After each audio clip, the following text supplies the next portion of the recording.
ओम शांति। आज हम बाप दादा की नेक्स्ट अव्यक्त वाणी पे चर्चा करेंगे, जिसमें 26/6/1969 की अव्यक्त वाणी पे आज हम बात करेंगे, उसके सार को पढ़ेंगे। तो यहाँ पे बाबा ने बोला है मेन हेडलाइन, शिक्षा देने का स्वरूप, अपने स्वरूप से शिक्षा देना।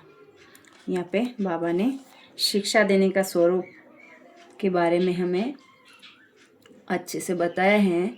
पूरी मुरली में हमें बहुत अच्छे से बाबा शिक्षा देना चाहते हैं अपने स्वरूप के जरिए। तो उसके बारे में हम डिस्कस करेंगे। बाप किसको देख रहे हैं? बच्चों को देख रहे हैं। आज मुरली में क्या सुना था? आप सभी किसको याद करते हो? बाप, टीचर, सद्गुरु को। तो बाप दादा भी तो सिर्फ बच्चों को नहीं, लेकिन तीनों संबंधों से, तीनों रूप से देखते हैं। बच्चे तो सभी हैं, लेकिन टीचर रूप में क्या देखते हैं? नंबरवार स्टूडेंट को देखते हैं। और गुरु के रूप में किसको देखते हैं मालूम है? नंबरवार फॉलो करने वाले को,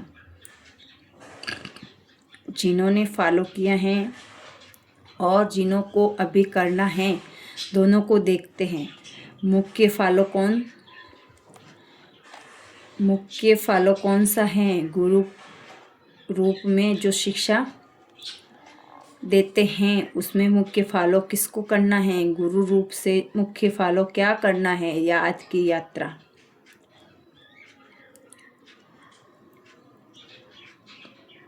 याद की यात्रा तो एक साधन है, लेकिन वह भी किस लिए कराते हैं?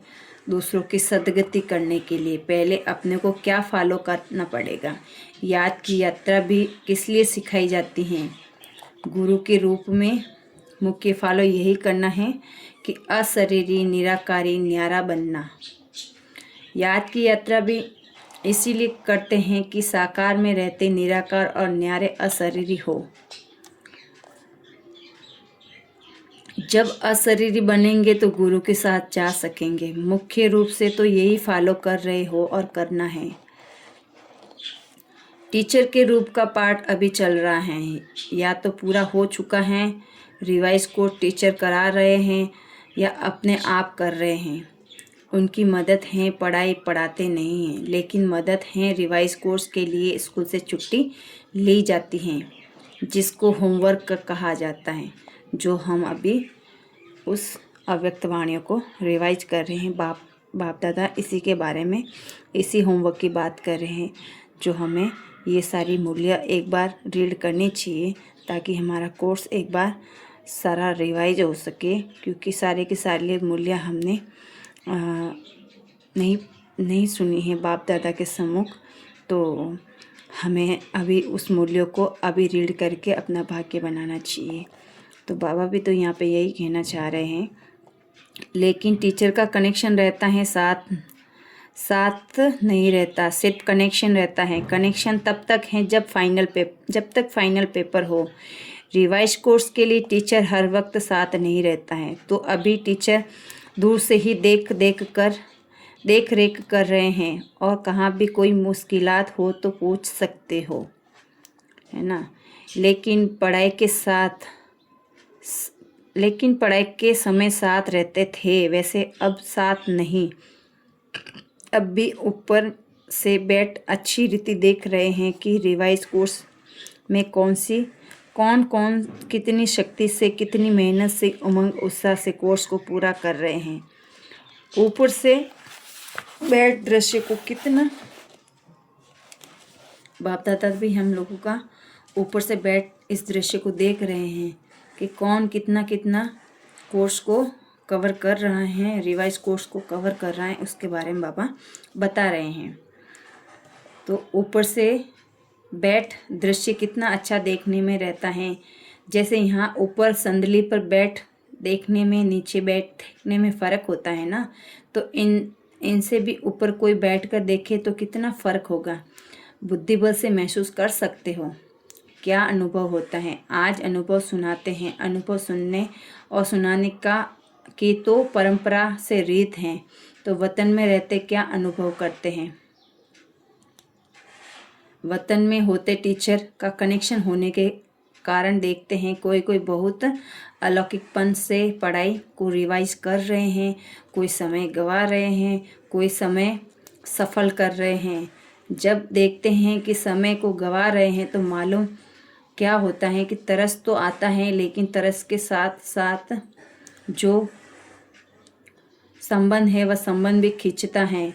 फिर दिल होती हैं अभी अभी बाबा से छुट्टी लेकर साकार रूप में उनका ध्यान खिंचवाए, लेकिन साकार रूप का पाठ तो पूरा ही हुआ है, इसलिए दूर से शकास देते हैं। बाबा जैसे साकार रूप में लाल झंडी दिखाते थे ना, वैसे ही वतन में भी, लेकिन देखने में आता है कि अव्यक्ति रस को अव्यक्ति मदद को बहुत थोड़े ले पाते हैं। जो भी रास्ता तय करते हैं विघ्न आते हैं, उन विघ्नों को पार करने के लिए मुख्य कौन सी शक्ति चाहिए? सहन शक्ति। बाबा ने यहाँ पे हमें एक बार फिर से सहन शक्ति के बारे में अच्छे से समझाया है कि हमारे रास्ते में हम जो भी रास्ता तय कर रहे हैं, चाहे हम मूल्य रीड कर रहे हैं, कोर्स को रिवाइज कर रहे हैं, चाहे हम साकार में अपने स्थूल जीवन में भी स्थूल जो अपना जीवन है उसमें भी जो विघ्न आते हैं स्थूल रूप से, उसके बारे में सबको पार करने में विघ्न तो आते ही आते हैं। तो बाबा बोल रहे हैं कि उनको पार करने के लिए हमें एक सबसे बड़ी मुख्य शक्ति होती है, वह होती है सहन शक्ति। तो सहन शक्ति से पहले कौन सी शक्ति चाहिए? विघ्न डालने वाली कौन सी चीज़ है? माया। सुनाया था ना कि विघ्नों का सामना करने के लिए तो पहले चाहिए परखने की शक्ति। तो हमने परखने की शक्ति के बारे में एक वीडियो बहुत अच्छे से बनाई हुई है, जो व्यक्तवाणी है बाबा की। तो आप वो पीछे की जो आज से 3 दिन 4 इस वीडियो से 3-4 दिन पहले की वीडियो है, परखने की शक्ति के बारे में बाबा ने हमें अच्छे से उस वीडियो में बताया है, तो वो भी आप सुन के आ सकते हैं। तो यहाँ पे बाबा ने बोला कि परखने की शक्ति चाहिए, फिर चाहिए निर्णय करने की शक्ति। जब निर्णय करेंगे तो माया व यथार्थ हैं, फायदा है या नुकसान, अल्पकाल की प्राप्ति है व सदाकाल की प्राप्ति। जब निर्णय करेंगे तो निर्णय के बाद ही तो सहन शक्ति को धारण कर सकेंगे ना।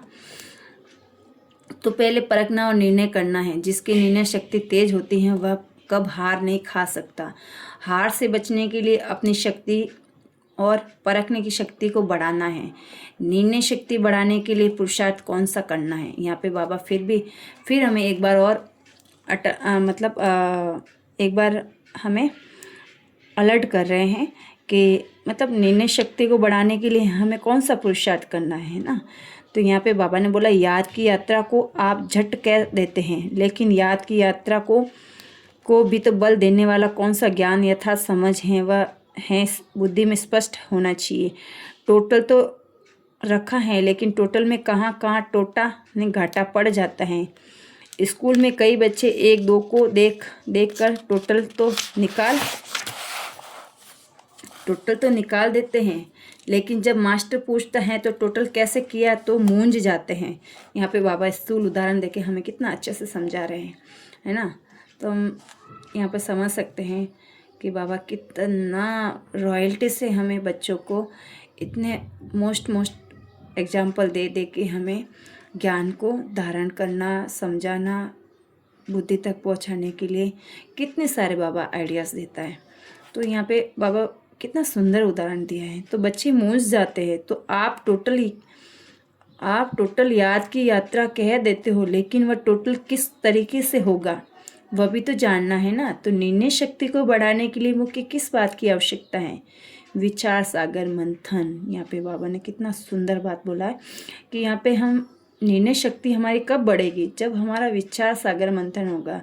जो हम मूल्य रीड करते हैं, जो हम कोर्स को रिवाइज कर रहे हैं, चाहे साकार वाली मूल्य चाहे अव्यक्त वाली, सब में इतनी सुंदर बाबा ने जो हमें उसमें अनमोल रत्न दिए हैं, उनको हमें विचार सागर मंथन करना पड़ेगा, है ना। तभी तो हम निर्णय शक्ति हमारी बढ़ेगी। तो यहाँ पे बाबा ने बोला विचार सागर मंथन करते करते सागर में ही डूब जाए तो कहीं बैठते हैं तो विचार सागर मंथन करने लेकिन कोई कोई लहर ऐसी आती हैं जो साथ ले जाती हैं। और जैसे कोई स्थूल शारीरिक ताकत कम होती है तो ताकत की खुराक दी जाती है ना, वैसे ही निर्णय शक्ति को बढ़ाने के लिए मुख्य खुराक यही है कि जो पहले भी सुनाया था, अशरीरी, निराकारी और कर्म से न्यारा। यहाँ पे बाबा ने एक और एग्जाम्पल दिया हमें कि हमारी निर्णय शक्ति अगर हम वाकई में अगर बढ़ाना चाहते हैं तो उसकी एक अच्छी सी खुराक है ना, अशरीरीपन, निराकारी स्थिति में स्थित होना, कर्म करते भी कर्म से न्यारा। तो यहाँ पे बाबा 3 डेफिनेशन हमें दे रहे हैं कि निराकारी अशरीरी अवस्था तो हुई बुद्धि तक, लेकिन कर्म से न्यारा भी रहे और निराला भी रहे, जो हर कर्म को देखकर लोग भी समझे कि ये तो निराला है, यह लौकिक नहीं अलौकिक हैं।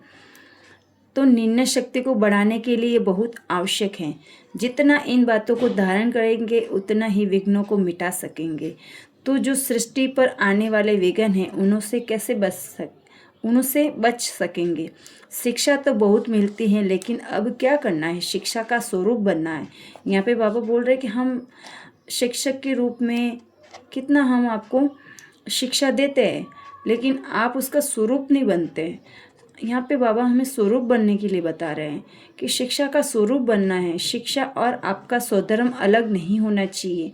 यहाँ पे बाबा बोल रहे हैं कि शिक्षा का भी स्वरूप होना चाहिए और हमारा स्वधर्म आत्मा है। आत्मा में वो सारे बाबा के द्वारा दी हुई शिक्षा होनी चाहिए। वो सारा मतलब एक तरह से मतलब बाबा को प्रत्यक्ष करने की बाबा बात बोल रहे हैं यहाँ पे कि शिक्षा का स्वरूप मतलब बाबा के द्वारा दिया हुआ ज्ञान अपने ऊपर धारण करना है, अपनी आत्मा में धारण करना है, तो वो स्वधर्म बन जाएगी।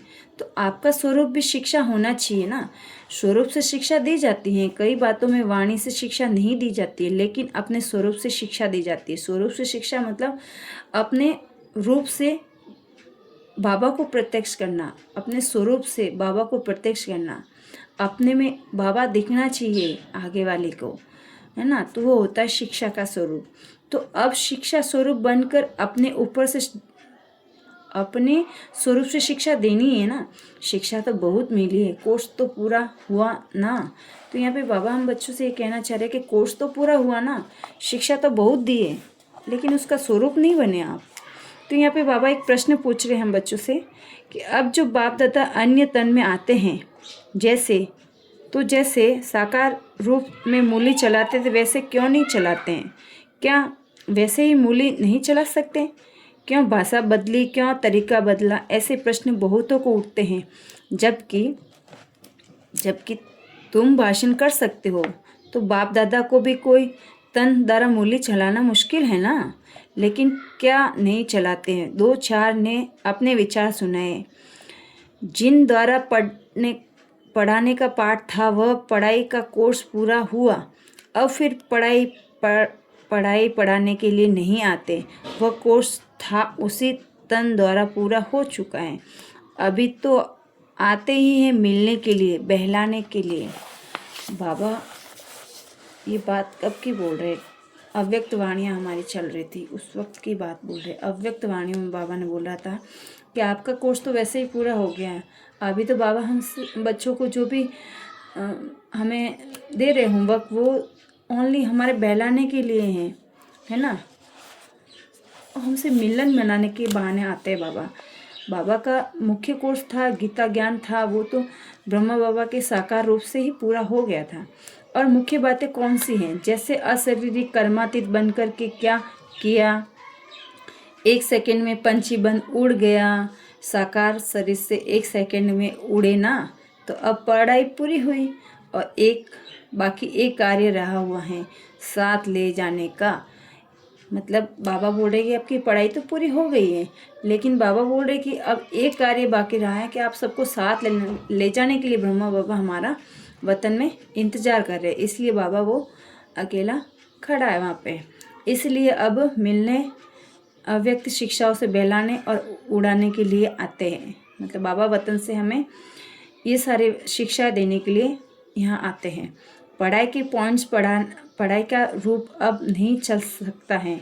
अभी कोर्स रिवाइज हो रहा है, लेकिन कितने समय में रिवाइज करेंगे? कितने तक कोर्स पूरा हुआ है।